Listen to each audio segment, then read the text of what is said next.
Ladies and gentlemen,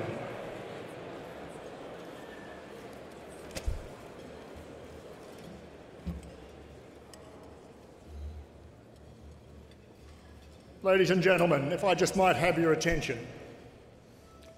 It's my great honour today to introduce Mitch Hooke.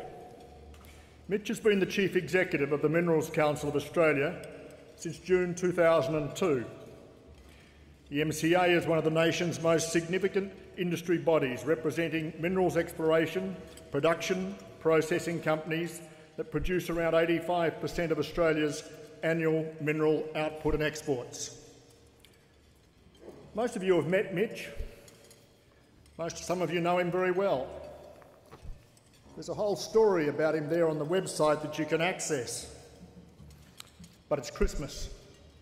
It's time for a bit of fun.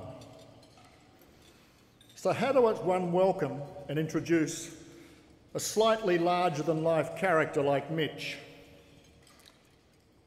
We all know he's a man of few words. Humble. No ego. He will tell you, until the cows come home, that he's just a broken down, what's the word, Mitch? Broken down footballer. He'll tell you how he cleaned up Ian Smith on the football field on several occasions. I decided to talk to a few of Mitch's mates and say, what would be an appropriate welcome to the stage for Mitch? Steve Knott. Steve's over there somewhere yeah, there's Steve waving his hand. Steve, I'm surprised that your reply got through your website. Ian Smith, your mother would wash your mouth out with what you said. Lee Clifford. Lee, I thought you were beyond those sorts of things and really most inappropriate for the boy. What I'd actually like you to do, and as many of you know, I have a very politically incorrect sense of humour, I'm going to call upon you all to put aside your political correctness and welcome our young man who's been a great stalwart of the industry for 10 years and done some enormous things for us. Welcome him to the stage with something that I know he would appreciate, probably more than many other things one could offer him. Mitch, would you care to join me? Let's go.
Well, doesn't that go to the culture of the boy?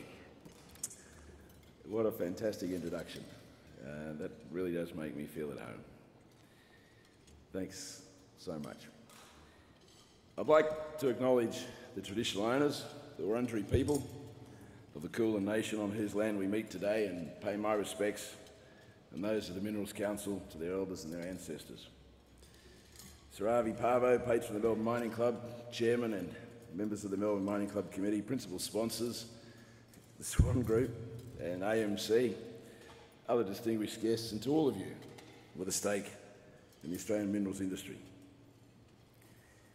I'm both delighted and somewhat humbled, and now with that introduction also quite astonished, to be invited to address this august body. There are few greater compliments than to be asked for your views, especially so when in a few weeks' time I'll join the ranks of others in the relevance deprivation syndrome. In many ways, it's quite apt that this is my last speech to any audience, anywhere, in my capacity as Chief Executive of the Minerals Council of Australia. It's apt because it was here that Barry Cusack delivered only the ever second speech to the Melbourne Mining Club after the inaugural speech by Sir Harvey Parvo. It was so instrumental in my accepting this role. Some of you may know that back then Barry Cusack was the MD of Rio Tinto. He was also the president, not the chairman, but the president of the Minerals Council of Australia. And even though I was quite flattered that, along with 3 or 4 other industry heavies, that they were courting me for the job, I actually knocked them back twice. Dad had just died, and I toyed with the idea of going back on the land about 100 miles down here in the Western District of Victoria, hence the reference to the turkeys. And I wanted to do that. I'd studied rural science at the University of New England, and that had always been my passion in life. But it was Barry's speech and his grace in giving me time over the summer break to think about it. And it dawned on me that I couldn't possibly educate my 3 girls in the manner that I'd been educated. And I was also drawn to the challenge of being a part of the industry's commitment to change on a platform of sustainable development.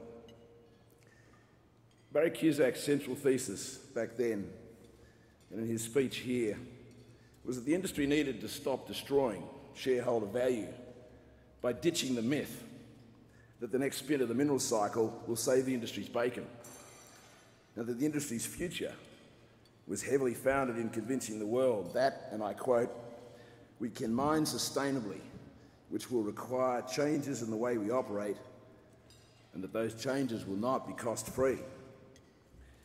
He went on to say, and I quote, "the industry has no choice, and that companies that will not and cannot meet higher public expectations